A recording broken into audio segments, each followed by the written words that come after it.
ਬਿਸਮਿਲ੍ਲਾਹਿਰਰਹਿਮਾਨਿਰਰਹੀਮ ਤੇ अस्सलाम वालेकुम। ਅੱਜ ਦੇ ਪੰਜਾਬੀ ਵੀਲੌਗ 'ਚ ਸੱਜਣਾ ਮਿੱਤਰਾਂ ਭੈਣਾਂ ਭਰਾਵਾਂ ਮਾਵਾਂ ਤੇ ਬਜ਼ੁਰਗਾਂ ਨੂੰ ਜੀ ਆਇਆਂ ਨੂੰ। ਅੱਜ ਤੁਹਾਡੇ ਨਾਲ ਦੋ ਤਿੰਨ ਗੱਲਾਂ ਸਾਂਝੀਆਂ ਕਰਨੀਆਂ ਨੇ। ਜਿਹੜੀ ਪਹਿਲੀ ਗੱਲ ਸਾਂਝੀ ਕਰਨੀ ਹੈ ਉਹ ਪਾਕਿਸਤਾਨ ਦੇ ਵਜ਼ੀਰੇ ਦਿਫਾ ਦੇ ਬਾਰੇ ਹੈ। ਹਾਂਜੀ, ख्वाजा आसिफ ਤੇ ਪਕੌੜਾ। ਤੁਸੀਂ ਆਖੋਗੇ ਵੀ ਗਿੱਲ ਸਾਹਿਬ ਇੱਕ ਪਾਸੇ ਉਹਨਾਂ ਨੂੰ ਵਜ਼ੀਰੇ ਦਿਫਾ ਆਖਣ ਡਏ ਹੋ ਤੇ ਦੂਜੇ ਪਾਸੇ ਪੁੱਠੇ ਨਾਂ ਰੱਖਣ ਡਏ ਹੋ ਪਕੌੜਾ। ਨਹੀਂ, ਇਹ ਜਸਾਰਤ ਮੈਂ ਨਹੀਂ ਕੀਤੀ, ਇਹ ਕਰਤੂਤ ਉਹਨਾਂ ਆਪ ਹੀ ਕੀਤੀ, ਇਸ ਲਈ ਮੈਂ ਤੁਹਾਡੇ ਨਾਲ ਸ਼ੇਅਰ ਕਰਨ ਡਿਆ। ਗੱਲ ਬਹੁਤ ਸੀਰੀਅਸ ਹੈ, ਮਾਹੌਲ ਦੀ ਨਹੀਂ ਹੈ। ਪਹਿਲਾ ਹਿੱਸਾ ਮਾਹੌਲ ਦਾ ਹੋਏਗਾ ਥੋੜ੍ਹਾ ਜਿਹਾ, ਤੇ ਫਿਰ ਤੁਹਾਨੂੰ ਬੜੀ ਸੀਰੀਅਸ ਗੱਲ ਦੱਸਣੀ ਹੈ, ਕਿਉਂਕਿ ਜਿਹੜਾ ਹਿੰਦੁਸਤਾਨ ਦਾ ਵਜ਼ੀਰੇ ਦਿਫਾ ਹੈ ਨਾ, ਉਹਨੇ ਕੱਲ੍ਹ ਪਰਸੋਂ ਇਹ ਆਖਿਆ ਵੀ ਅਸੀਂ ਪਾਕਿਸਤਾਨ 'ਚ ਵੜ ਕੇ, ਉਰਦੂ ਜਿਹਨੂੰ ਆਉਂਦੇ ਨੇ ਘੁੱਸ ਕੇ 20 ਪਾਕਿਸਤਾਨੀ ਮਾਰ ਦਿੱਤੇ ਨੇ, ਕਿਉਂਕਿ ਇਹ ਵਲੈਤ ਦੀ ਇੱਕ ਵੱਡੀ ਅਖਬਾਰ ਨੇ ਸਟੋਰੀ ਕੀਤੀ ਸੀ ਤੇ ਉਹਨਾਂ ਦੇ ਵਜ਼ੀਰੇ ਦਿਫਾ ਕੋ ਪੁੱਛਿਆ ਉਹਨਾਂ ਕਿ ਇੰਜ ਹੀ ਕੀਤਾ, ਗਾਂ ਵੀ ਕਰਾਂਗੇ। ਤੇ ਸਾਡੇ ਗੱਲ ਇਹ ਜਿਹੜੀ ਬਿੱਜ ਪਈ ਏ, ਇਹਨੇ ਬਜਾਏ ਇਸ ਦੇ ਕਿ ਕੋਈ ਚਾਨਣ ਪਾਵੇ ਉਸ ਗੱਲ ਤੇ, ਦੱਸੇ ਵੀ ਇਹ ਕੀ ਹੋਇਆ, ਤੇ ਉਹ ਪਕੌੜਿਆਂ ਦੇ ਟਵੀਟ ਕਰਨ ਡਿਆ। ਉਹਨੇ ਪਕੌੜਿਆਂ ਦੀ ਰੇਹੜੀ ਲਾ ਲਈ ਹੈ। ਹੁਣ ਮੈਂ ਤੁਹਾਨੂੰ ਉਹਦਾ ਟਵੀਟ ਵਿਖਾਉਣਾ, ਉਹਦੇ ਤੇ ਫਿਰ ਕੋਈ ਥੋੜ੍ਹਾ ਜਿਹਾ ਚਾਨਣ ਪਾਉਣਾ, ਤੇ ਫਿਰ ਜਾਵਾਂਗਾ ਮੈਂ ਦੂਜੀ ਗੱਲ ਵਾਲੇ ਪਾਸੇ ਵੀ ਹਿੰਦੁਸਤਾਨ ਵਾਲਿਆਂ ਨੇ ਕੀ ਕੀਤਾ ਤੇ ਇਹਨੇ ਕੀ ਕੀਤਾ। ਇਹ ਜ਼ਰਾ ਟਵੀਟ ਵੇਖੋ, ਇੰਝ ਹੀ ਲੱਗੇਗਾ ਤੁਹਾਨੂੰ ਜਿਵੇਂ ਕਿਸੇ ਹਲਵਾਈ ਨੇ ਟਵੀਟ ਕੀਤਾ।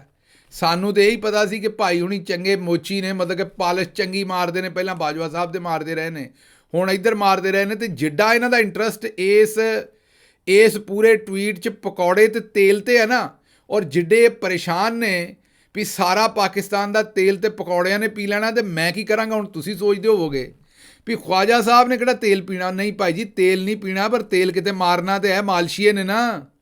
ਪਰ ਤੇਲ ਦੀ ਕੋਈ ਸ਼ੀਸ਼ੀ ਛੱਡੋਗੇ ਤੁਸੀਂ, ਉਹਨੂੰ ਫਿਕਰ ਇਹ ਪਿਆ ਕਿ ਜੇ ਸਾਰਾ ਤੇਲ ਪਕੌੜੇ ਪੀ ਗਏ ਪਾਕਿਸਤਾਨ ਦੇ ਵਿੱਚ, ਤੇ ਪਕੌੜੇ ਖਾ ਗਏ ਪਾਕਿਸਤਾਨੀ, ਮਤਲਬ ਕਿ ਰੋਜ਼ਿਆਂ ਦੇ ਮਹੀਨੇ 'ਚ ਜੇ ਸਾਰੇ ਪਕੌੜੇ ਤੁਸੀਂ ਸਾਰਿਆਂ ਨੇ ਖਾਧੇ ਤੇ ਪਕੌੜੇ ਤੁਸੀਂ ਖਾ ਗਏ, ਤੇ ਪਕੌੜੇ ਜਿਹੜੇ ਨੇ ਉਹ ਤੇਲ ਪੀ ਗਏ, ਕਿਉਂਕਿ ਪਕੌੜੇ ਤੇਲ 'ਚ ਹੀ ਕੱਢੇ ਜਾਂਦੇ ਨੇ ਤੇ ਉਹਨਾਂ ਦੱਸੀ ਪੂਰੀ ਗੱਲ। ਤੇ ਤੇਲ ਜੇ ਮੁੱਕ ਗਿਆ ਪਾਕਿਸਤਾਨ 'ਚੋਂ, ਤੇ ਮੈਨੂੰ ਦੱਸੋ ਫਿਰ ਇਹ ਜਵਾਨ ਕੀ ਕਰੇਗਾ। ਇਹਨੇ ਤਾਂ ਤੇਲ ਮਾਰਨਾ ਕਿਸੇ ਨਾ ਕਿਸੇ ਨੂੰ ਜਾ ਕੇ, ਤੇ ਤੇਲ 'ਚ ਇਸ ਵੇਲੇ ਮਾਰਨਾ ਇਹਨੇ, ਤੇ ਉਹਦੇ ਨਾਲ ਹੀ ਕੰਮ ਬਣਨਾ। ਮਾਲਸ਼ੀਆ ਜੋ ਹੋਇਆ, ਮੈਨੂੰ ਇਹ ਲੱਗਦਾ ਸੀ ਮਾਲਸ਼ੀਆ, ਪਰ ਜਿੰਨਾ ਭਾਈ ਉਹਨਾਂ ਦਾ ਨੌਲੇਜ ਪਕੌੜਿਆਂ ਦੇ ਉੱਤੇ ਹੈ ਤੇ ਉਹਨਾਂ ਦੀ ਤਲਾਈ ਦੇ ਉੱਤੇ ਹੈ, ਇੱਥੋਂ ਤਾਂ ਲੱਗਦਾ ਵੀ ਹਲਵਾਈ ਵੀ ਰਿਹਾ ਹੈ।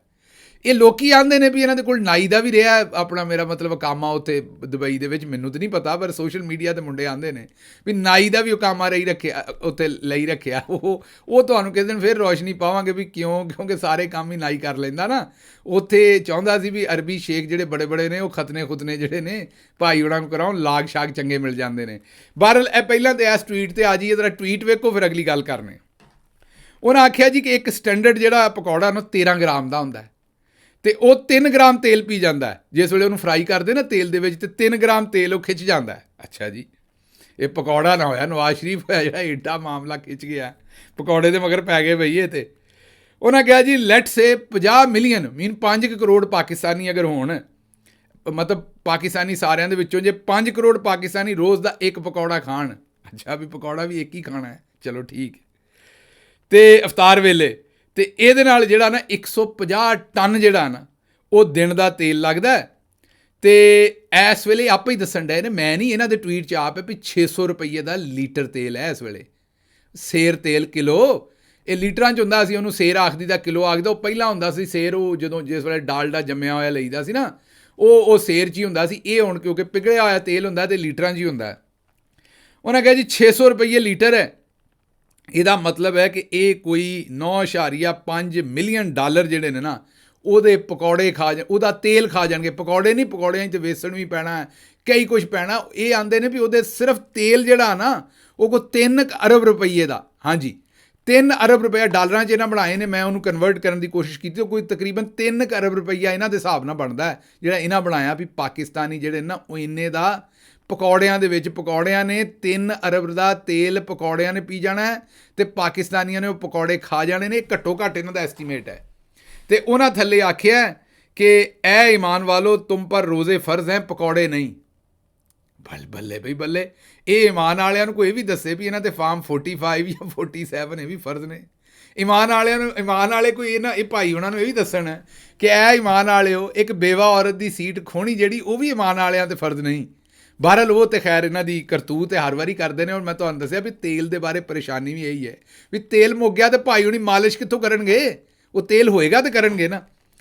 ਅੱਛਾ, ਹੁਣ ਇਹ ਜਿਹੜਾ ਸਾਰਾ ਸੂਰਤ ਹਾਲ ਹੈ ਤੇ ਪਹਿਲਾਂ ਰੌਸ਼ਨੀ ਪਾਈਏ, ਮੈਂ ਤੁਹਾਨੂੰ 2-3 ਗੱਲਾਂ ਦੱਸਦਾ ਪਕੌੜੇ ਦੀਆਂ। ਇਹਨਾਂ ਨੇ ਕਿਸ ਤਰ੍ਹਾਂ ਦੀ ਮੰਜ਼ਰਕਸ਼ੀ ਕੀਤੀ ਵੀ ਪਾਕਿਸਤਾਨੀ ਤੇ ਇਸ ਵੇਲੇ ਬੁੱਲੇ ਲੁੱਟ ਰਹੇ ਨੇ ਤੇ ਪਕੌੜੇ ਖਾ ਰਹੇ ਨੇ। ਮਤਲਬ ਦੱਸਣ ਦੀ ਕੋਸ਼ਿਸ਼ ਕੀਤੀ ਕਿ ਪਾਕਿਸਤਾਨ ਐਡੀ ਅਯਾਸ਼ ਕੌਮ ਹੈ ਕਿ ਇਹਨਾਂ ਨੇ ਕੋਈ 3 ਅਰਬ ਰੁਪਈਏ ਦਾ ਸਿਰਫ ਤੇਲ ਜ਼ਾਇਆ ਕਰ ਦੇਣਾ ਜਿਹਦੇ 'ਚ ਪਕੌੜੇ ਤਲਣੇ ਨੇ।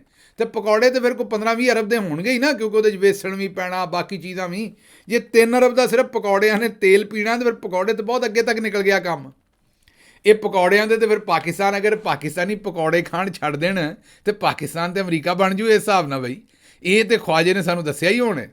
ਅਸੀਂ ਐਵੇਂ ਸੁਣਦੇ ਰਹੇ ਖਵਾਜੇ ਦਾ ਗਵਾਹ ਡੱਡੂ, ਇੱਥੇ ਤੇ ਭਾਈ ਡੱਡੂ ਦਾ ਗਵਾਹ ਖਵਾਜਾ ਬਣਿਆ ਖੜਾ ਹੈ। ਬਹਰਹਾਲ ਇਸ ਵੇਲੇ ਸਾਡੀ ਟੀਮ ਨੇ ਤਹਿਕੀਕ ਕੀਤੀ, ਉਹਨਾਂ ਆਖਿਆ ਜੀ 260 ਰੁਪਈਏ ਕਿਲੋ ਇਸ ਵੇਲੇ ਵੇਸਣ ਹੈ ਤੇ 540 ਰੁਪਈਏ ਦਾ ਜਿਹੜਾ ਸਸਤੇ ਤੋਂ ਸਸਤਾ ਘਿਓ ਹੈ, ਸਸਤੇ ਤੋਂ ਸਸਤਾ, ਮਾੜੇ ਤੋਂ ਮਾੜਾ। ਤੇ ਆਮ ਬੰਦਾ ਤੇ ਉਹ 600 ਵਾਲਾ ਹੀ ਲਏਗਾ ਜਿਹੜਾ ਖਵਾਜਾ ਸਾਹਿਬ ਨੇ ਆਪ ਆਖਿਆ। ਪਿਆਜ਼ ਜਿਹੜਾ ਉਹ 300 ਤੋਂ 350 ਰੁਪਈਏ ਜਿਹੜਾ ਉਹ ਕਿਲੋ ਲੱਭਣ ਡਿਆ। ਜੇ ਧੜੀ ਲਵੋ ਮੰਡੀ 'ਚੋਂ ਤਾਂ 1500-1600 ਰੁਪਈਏ ਦੀ ਹੈ ਤੇ ਇਹ 350-400 ਰੁਪਈਏ ਤੱਕ, 300-350 ਲੱਗਾ ਦਾ ਜਿਹੜਾ ਉਹ ਪਿਆਜ਼ ਨੇ। ਉਹਦੇ ਵਿੱਚ ਫਿਰ ਕੋਈ ਹੋਰ ਸ਼ੈਵਾਂ ਵੀ ਪਾਓਗੇ, ਕੋਈ ਮਸਾਲੇ ਮਿਰਚਾਂ ਵੀ ਪਾਓਗੇ, ਉਹਨਾਂ ਦੀ ਕੀਮਤ ਹੁਣ ਅਸੀਂ ਕੀ ਦੱਸੀ ਹੈ ਵੀ ਨਿੱਕੀ ਨਿੱਕੀ ਧਨੀਆ ਮਸਾਲੇ ਪਤਾ ਨਹੀਂ ਕੀ ਕੁਛ ਪਏਗਾ ਉਹਦੇ ਵਿੱਚ। ਇਹ ਸਾਰਾ ਕੁਝ ਪਾ ਕੇ ਤੇ ਇਹ ਉਹਨਾਂ ਦੱਸਿਆ ਵੀ ਇਹ ਹੁਣ ਜਿਹੜਾ ਇੰਨਾ ਕੁਛ ਹੈ ਵੀ 260 ਦਾ ਵੇਸਣ ਤੇ 600 ਦਾ ਤੇਲ, 300 ਦਾ ਪਿਆਜ਼ ਤੇ ਵਿੱਚ ਕੁਝ ਸਬਜ਼ੀਆਂ ਵੀ ਤੇ ਮਿਰਚ ਮਸਾਲੇ ਵੀ। ਉਹਨਾਂ ਆਖਿਆ ਵੀ ਹੁਣ ਜੋ ਪਾਕਿਸਤਾਨੀਆਂ ਦਾ ਹਾਲ ਕਰ ਛੜਿਆ ਨਾ ਮਹਿੰਗਾਈ ਨਾਲ, ਉਹ ਪਕੌੜੇ ਖਾਣ ਜੋਗੇ ਨਹੀਂ ਰਹਿ ਗਏ। ਤੁਸੀਂ ਖਵਾਜਾ ਸਾਹਿਬ ਬਿਲਕੁਲ ਪਰੇਸ਼ਾਨੀ ਨਾ ਲਵੋ ਵੀ ਤੁਹਾਡਾ ਤੇਲ ਮੁੱਕ ਜਾਣਾ ਤੇ ਤੁਸੀਂ ਮਾਲਿਸ਼ ਕਿਹਦੀ ਕਰੋਗੇ ਜਾ ਕੇ? ਚੌਧਰੀ ਨਿਜ਼ਾਮਦੀਨ ਦੀਆਂ ਪਿੰਨੀਆਂ ਦੀ ਮਾਲਿਸ਼ ਜਿਹੜੀ ਤੁਸੀਂ ਕਰਨੀ ਹੈ ਜਾ ਕੇ, ਜਾਂ ਅੱਡੀਆਂ ਦੀ, ਉਹ ਮੇਰਾ ਮਤਲਬ ਤੁਹਾਨੂੰ ਫਿਕਰ ਹੈ ਵੀ ਜੇ ਤੇਲ ਨਾ ਹੋਇਆ ਤਾਂ ਫਿਰ ਕੀ ਹੋਏਗਾ? ਉਹ ਭਾਈ ਜੀ ਤੇਲ ਹੀ ਤੇਲ ਹੈ ਤੁਹਾਡੇ ਕੋਲ। ਉਹ ਲੋਕਾਂ ਦੇ ਪੱਲੇ ਰਿਹਾ ਕੋਈ ਨਹੀਂ। ਉਹ ਤੇ ਇਸ ਵੇਲੇ ਲੱਸੀ ਦੇ ਵਿੱਚ ਲੂਣ ਘੋਲ ਕੇ ਤੇ ਰੋਟੀ ਲਾ ਖਾਣ ਡੇ ਨੇ ਤੇ ਭੁੱਖੇ ਮਾਰ ਦਿੱਤੇ ਨੇ ਲੋਕ। 2 ਵੇਲੇ ਦੀ ਰੋਟੀ ਲੋਕਾਂ ਕੋਲ ਖਾਣ ਨੂੰ ਨਹੀਂ ਹੈ ਭਾਈ ਮੇਰੇ। ਤੇ ਤੂੰ ਕਿਹੜੇ ਕੰਮੀ ਪਿਆ? ਤੂੰ ਲੋਕਾਂ ਨੂੰ ਦੱਸਣ ਡਿਆ ਵੀ 3 ਅਰਬ ਦਾ ਪਕੌੜਿਆਂ ਨੇ ਤੇਲ ਪੀ ਜਾਣਾ ਹੈ। ਸਾਨੂੰ ਤੂੰ ਪਹਿਲਾਂ ਦੱਸਦਾ ਸੀ ਤੇਰੀ ਇਹ ਪਰੇਸ਼ਾਨੀ ਵੀਰ ਮੇਰਿਆ ਦੂਰ ਕਰ ਦਿੰਦੇ।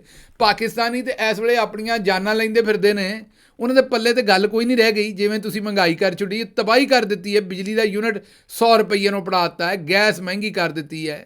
ਇਹ ਤੁਹਾਨੂੰ ਹੁਣੇ ਰੇਟ ਵੇਸਣ ਦੇ ਤੇ ਤੁਹਾਨੂੰ ਪਿਆਜ਼ਾਂ ਦੇ ਤੇ ਸਾਰੇ ਗੰਢਿਆਂ ਦੇ ਰੇਟ ਤੁਹਾਨੂੰ ਮੈਂ ਦੱਸ ਛੜੇ ਨੇ।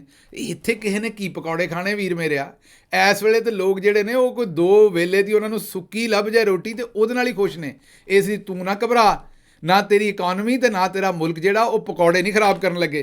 ਤੂੰ ਮੇਰਾ ਵੀਰ ਚੁੱਪ ਰਹਿ। ਅੱਛਾ, ਇੱਥੇ ਇੱਕ ਬੜੀ ਖਾਸ ਗੱਲ ਹੈ, ਤੁਹਾਨੂੰ ਮੈਂ ਇੱਕ ਬੰਦਾ ਵਿਖਾਉਣਾ ਜਿਹੜਾ ਵੈਸੇ ਆਪ ਬਵੇ ਤੇ ਰੱਬ ਦੇ ਹੁਕਮ ਨਾਲ ਕਮ ਅਜ਼ ਕਮ 2.5 ਸੇਰ ਪਕੌੜੇ ਖਾ ਕੇ ਉੱਠੇ।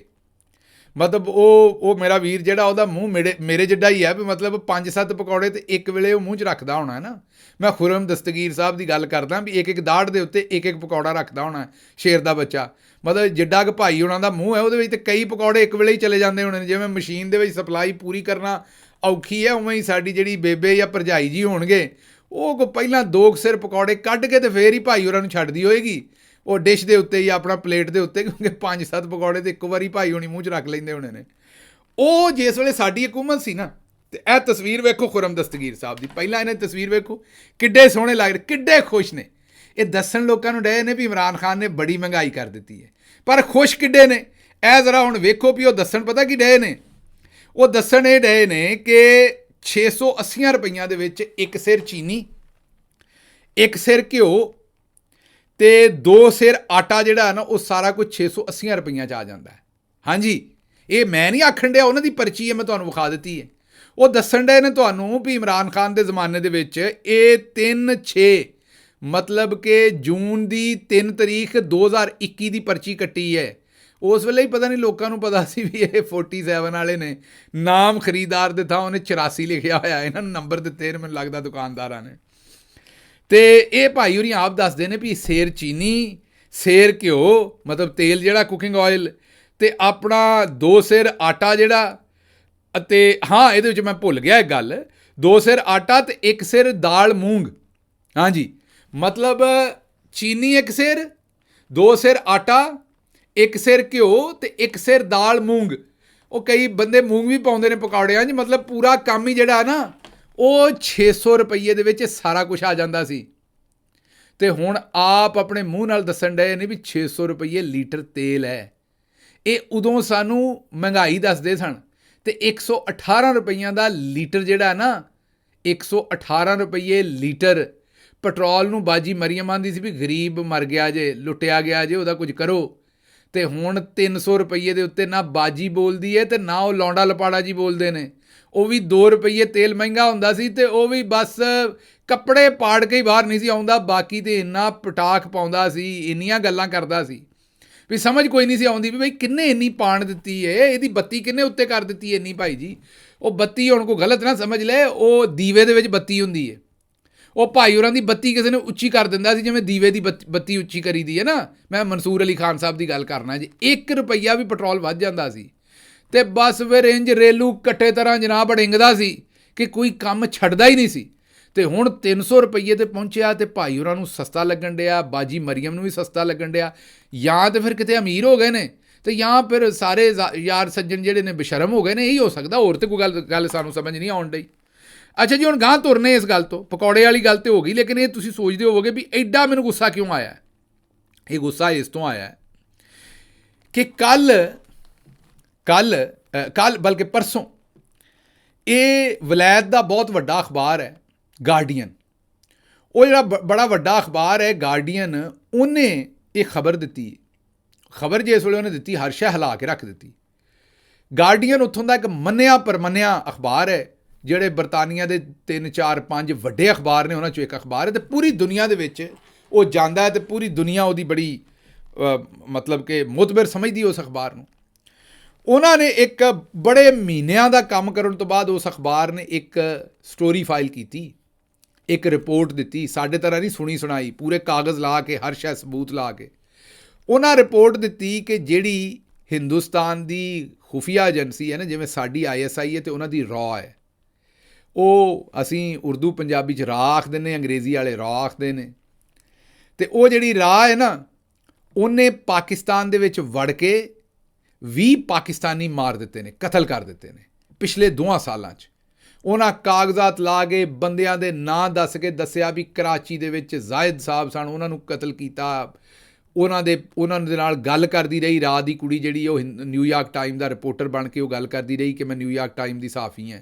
ਅਫਗਾਨਿਸਤਾਨ ਤੋਂ ਬੰਦੇ ਘੱਲੇ, ਪੈਸੇ ਦੁਬਈ ਤੋਂ ਘੱਲੇ, ਉਸੇ ਦੁਬਈ ਤੋਂ ਜਿੱਥੇ ਭਾਈ ਹੋਣੀ ਜਿਹੜੇ ਨੇ ਉਹ ਪਤਾ ਨਹੀਂ ਮੁਬੈਨਾ ਤੌਰ 'ਤੇ ਆਉਂਦੇ ਨੇ, ਪਤਾ ਨਹੀਂ ਨਾਈ ਦਾ ਕਿ ਪਤਾ ਨਹੀਂ ਕਾਹਦਾ ਕਾਮਾ ਲੈ ਕੇ ਕੰਮ ਕਰਦੇ ਰਹੇ ਨੇ। ਅਤੇ ਹੁਣ ਇਹਨਾਂ ਨੇ ਕੋਈ ਅੱਗੋਂ ਗੱਲ ਨਾ ਕੀਤੀ, ਸਟੋਰੀ ਆ ਗਈ। ਪਹਿਲਾਂ ਤਾਂ ਇਹ ਸਾਨੂੰ ਇਹਨਾਂ ਨੂੰ ਦੱਸਣਾ ਚਾਹੀਦਾ ਸੀ ਕਈ ਮਹੀਨੇ ਪਹਿਲਾਂ ਵੀ ਇੱਥੇ ਵੜ ਕੇ ਉਹ ਇਹ ਕੰਮ ਕਰਦੇ ਰਹੇ ਨੇ। ਇਹ ਚੁੱਪ ਰਹੇ, ਉਹਨਾਂ ਖਬਰ ਛਾਪ ਦਿੱਤੀ। ਜਿਸ ਵੇਲੇ ਖਬਰ ਛਾਪੀ ਤੇ ਇੱਥੇ ਹੀ ਕੰਮ ਨਹੀਂ ਮੁੱਕਿਆ, ਉਹਨਾਂ ਨਾਲ ਇੱਕ ਬੰਦਾ ਦੱਸਿਆ। ਉਹਨਾਂ ਇਹ ਵੀ ਦੱਸਿਆ ਕਿ ਬਈ ਸਿਆਲਕੋਟ ਦੇ ਵਿੱਚ ਵੀ ਇੱਕ ਬੰਦਾ ਜਿਹੜਾ ਉਹ ਕਤਲ ਕਰਵਾਇਆ। ਉਹ ਜਿਹੜਾ ਬੰਦਾ ਸਿਆਲਕੋਟ 'ਚ ਕਤਲ ਕੀਤਾ, ਉਹ ਇੱਕ 20 ਸਾਲ ਦਾ ਅਨਪੜ੍ਹ ਜਿਹਾ ਮੁੰਡਾ ਸਾਡਾ ਦੁਬਈ ਦੇ ਵਿੱਚ ਕੋਈ ਕੰਮ ਕਰਨ ਗਿਆ ਸੀ। ਉੱਥੇ ਕਿਸੇ ਕੰਪਨੀ, ਐਮਾਜ਼ੋਨ ਕੰਪਨੀ ਦੇ ਵੇਅਰ ਹਾਊਸ ਦੇ ਵਿੱਚ ਕੰਮ ਕਰਦਾ ਸੀ, ਪੈਕਿੰਗ ਸ਼ੈਕਿੰਗ ਦੇ ਕੰਮ 'ਚ।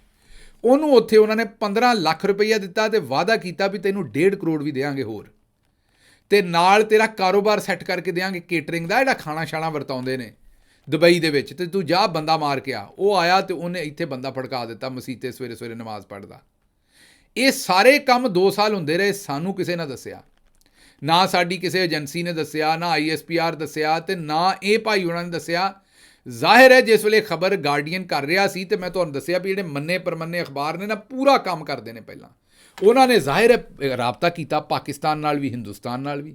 ਉਹਨਾਂ ਪਾਕਿਸਤਾਨ ਨੂੰ ਵੀ ਕਿਹਾ ਵੀ ਬਈ ਅਸੀਂ ਇਹ ਸਟੋਰੀ ਕਰਨ ਡਏ, ਤੁਸੀਂ ਇੱਥੇ ਕੋਈ ਗੱਲ ਕਰਨੀ ਹੈ। ਇਹ ਅਖਬਾਰਾਂ ਦੇ ਅਸੂਲ ਹੁੰਦੇ ਨੇ, ਉਂਝ ਨਹੀਂ ਛਾਪਦੇ ਹੋ ਜਿਹੜੇ ਚੰਗੇ ਅਖਬਾਰ ਨੇ। ਇੱਥੇ ਸਾਡੇ ਵਾਲੇ ਲਿਫਾਫੇ 'ਤੇ ਉਂਝ ਹੀ ਛਾਪੀ ਛੁਪੀ ਫਿਰਦੇ ਨੇ ਨਾ ਹਰ ਸ਼ੈ। ਅਤੇ ਉਹਨਾਂ ਹਿੰਦੁਸਤਾਨ ਕੋਲ ਵੀ ਪੁੱਛਿਆ, ਇਹਨਾਂ ਕੋਲੋਂ ਵੀ ਪੁੱਛਿਆ। ਹਿੰਦੁਸਤਾਨ 'ਚ ਵੀ ਉਹਨਾਂ ਖੁਫੀਆ ਤਰੀਕੇ ਨਾਲ ਇੰਟੈਲੀਜੈਂਸ ਏਜੰਸੀਆਂ ਦੇ ਲੋਕਾਂ ਨਾਲ ਗੱਲ ਕੀਤੀ, ਅਤੇ ਇੱਥੇ ਵੀ ਉਹਨਾਂ ਨੂੰ ਹਿੰਦੁਸਤਾਨ ਤੋਂ ਇਹ ਪਤਾ ਲੱਗਾ ਕਿ 2018 ਦੇ ਵਿੱਚ ਜਿਸ ਵੇਲੇ ਸਾਊਦੀ ਅਰਬ ਵਾਲਿਆਂ ਨੇ ਇੱਕ ਜਮਾਲ ਖਸ਼ੋਗੀ ਨਾਂ ਦਾ ਸਹਾਫੀ ਸੀ, ਉਹਨੂੰ ਤੁਰਕੀ ਦੇ ਵਿੱਚ ਆਪਣੀ ਅੰਬੈਸੀ ਦੇ ਵਿੱਚ ਜ਼ਿਬਾ ਕਰ ਦਿੱਤਾ ਸੀ, ਵੱਢ ਦਿੱਤਾ ਸੀ, ਵੱਢ ਕੇ ਮਾਰ ਦਿੱਤਾ ਸੀ। ਉਹ ਕੋਈ ਪਾਸਪੋਰਟ ਰਿਨਿਊ ਕਰਵਾਉਣ ਆਇਆ ਸੀ, ਕਿਉਂਕਿ ਸਾਊਦੀ ਸ਼ਹਿਰੀ ਸੀ। ਉਹ ਤੁਰਕੀ 'ਚ ਸਾਊਦੀ ਅਰਬ ਦੀ ਅੰਬੈਸੀ 'ਚੋਂ ਆਇਆ ਸੀ, ਅਤੇ ਉਹਨਾਂ ਉਹਨੂੰ ਜਨਾਬ ਕੁਤਰ ਦਿੱਤਾ ਉੱਤੇ, ਅਤੇ ਉਸ ਤੋਂ ਬਾਅਦ ਉਹਦੀ ਲਾਸ਼ ਜਿਹੜੀ ਅੱਗੇ ਪਿੱਛੇ ਕਰ ਦਿੱਤੀ। ਉਹ ਲੰਮੀ ਗੱਲ ਹੈ, ਕਿਸੇ ਵੇਲੇ ਤੁਹਾਨੂੰ ਉਹ ਵੀ ਦੱਸਾਂਗੇ।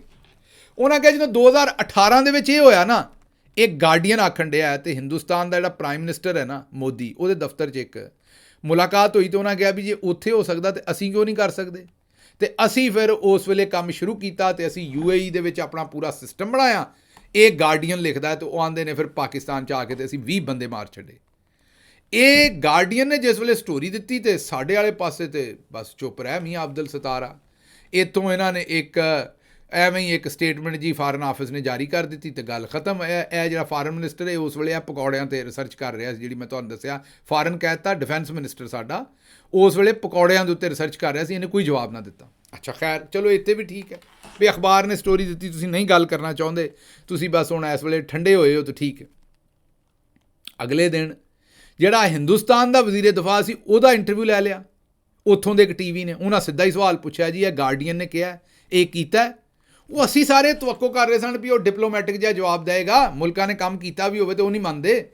ਉਹਨੇ ਕਿਹਾ ਜੀ ਬਿਲਕੁਲ ਕੀਤਾ ਤੇ ਗਾਂ ਵੀ ਕਰਾਂਗੇ, ਸਾਡੇ 'ਚ ਤਾਕਤ ਹੈ, ਅਸੀਂ ਜਨਾਬ ਘੁੱਸ ਕੇ ਮਾਰਾਂਗੇ, ਵੜ ਕੇ ਘਰ 'ਚ ਮਾਰਾਂਗੇ, ਪਹਿਲਾਂ ਵੀ 20 ਮਾਰੇ ਨੇ ਹੋਰ ਵੀ ਮਾਰਾਂਗੇ। लोग नहीं 20 टेररिस्ट को जो है हमने कुछ सालों में मारा है। 20 टेररिस्ट को मारा है। हाँ जी, मतलब टेररिस्ट कह लीजिए, लोगों कह लीजिए, पर वहाँ उनकी धरती में मारा है। कोई भी टेररिस्ट हमारे पड़ोसी देश से यदि भारत को डिस्टर्ब करने की कोशिश करेगा जी, यहाँ पर यदि आतंकवादी हरकतें करेगा तो उसका मुंह तोड़ जवाब देंगे। यदि वो भगकर पाकिस्तान में जाएगा तो पाकिस्तान में घुस कर मारेंगे। तो ये बात आप मतलब कह रहे हैं, जो प्रधानमंत्री भी कह रहे हैं कि अब वो भारत नहीं रहा जो कि बगल में खड़े होकर तमाशा देखता रहेगा, घर में घुस कर मारेगा। बिल्कुल प्रधानमंत्री जी ने जो कहा है बिल्कुल सच कहा है और यह ताकत है भारत की। ਅੱਛਾ ਹੁਣ ਇਸ ਬਿਆਨ ਦੇ ਉੱਤੇ ਉਹ ਜਿਹੜੀ ਸਟੇਟਮੈਂਟ ਫਾਰਨ ਆਫਿਸ ਨੇ ਜਾਰੀ ਕੀਤੀ ਨਾ, ਅਸਲ ਇਸ ਬਿਆਨ ਤੇ ਜਾਰੀ ਕੀਤੀ, ਪਹਿਲਾਂ ਤੇ ਪਿਛਲੇ ਅਖਬਾਰ ਦੇ ਉੱਤੇ ਤਾਂ ਉਹਨਾਂ ਗੱਲ ਹੀ ਨਹੀਂ ਕੀਤੀ, ਪੀ ਗਏ ਘੋਲ ਕੇ ਉਹਨੂੰ। ਤੇ ਇਸ ਗੱਲ ਦੇ ਉੱਤੇ ਜਨਾਬ ਸਾਡੇ ਫਾਰਨ ਆਫਿਸ ਨੇ ਐਵੇਂ ਹੀ ਇੱਕ ਦੋ ਚਾਰ ਗੱਲਾਂ ਕਰਕੇ ਤੇ ਫਾਰਗ। ਮੈਂ ਲੱਭਣ ਡਿਆ ਸਾਂ, ਪੂਰਾ ਪਾਕਿਸਤਾਨ ਲੱਭ ਰਿਹਾ ਸੀ, ਪੂਰਾ ਜਹਾਨ ਲੱਭ ਰਿਹਾ ਸੀ ਵੀ ਸਾਡਾ ਵਜ਼ੀਰ ਦਿਫਾ ਕਿਹੜੇ ਪਾਸੇ ਨੂੰ ਗਿਆ।